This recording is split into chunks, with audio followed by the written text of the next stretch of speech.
I think it's a great choice. I mean, he said that he's worked with the poor people, which I think is a great opportunity to bring more people in. The church has to evolve into something different other than Europe, and most of the Catholics are going to be Spanish-speaking people in the future. So it's great news for us.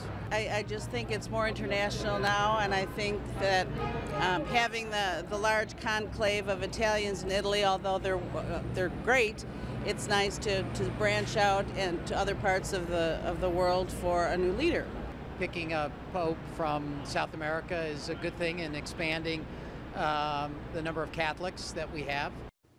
All right, and that's some reaction from earlier today. And let's stay in our region right now. Let's go to Rockville Center. Carolyn Fortino has been getting reaction of her own after the selection of our new pontiff. Carolyn?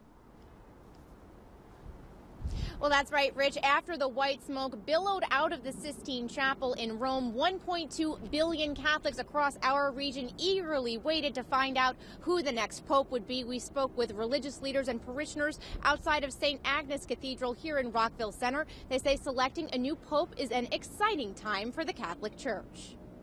I was very surprised. I thought it would take a little bit longer. But I guess they found who they wanted. The 115 princes of the Catholic Church met behind closed doors inside the Sistine Chapel before releasing the white smoke that signified they elected the new leader of the church, Pope Francis I.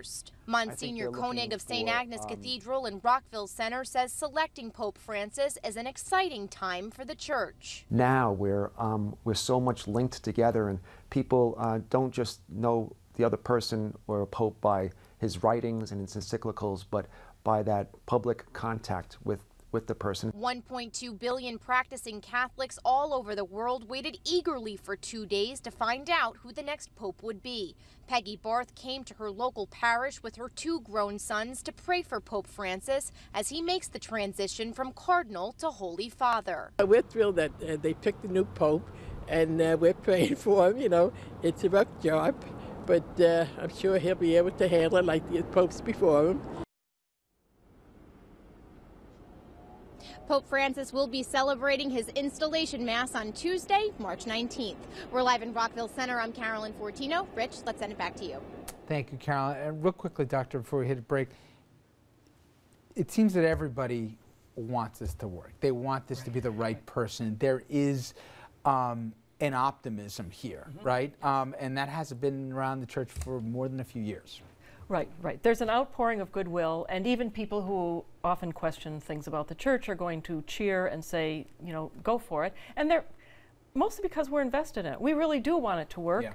And the fact that he is putting poor in the forefront is going to be very attractive for the church. It's going to matter for a lot of Catholics. It's going to support the U.S. bishops who are very concerned about the fate of the poor in our own economy. And when you see all those crowds there with those young people, this is what connects with young people. Social outreach is very important to them, and that's where, as a college professor, that's where I see them first getting engaged in Catholicism. It's a message we haven't heard as much of lately, so it was certainly welcome today. We'll be right back, everybody, right after this.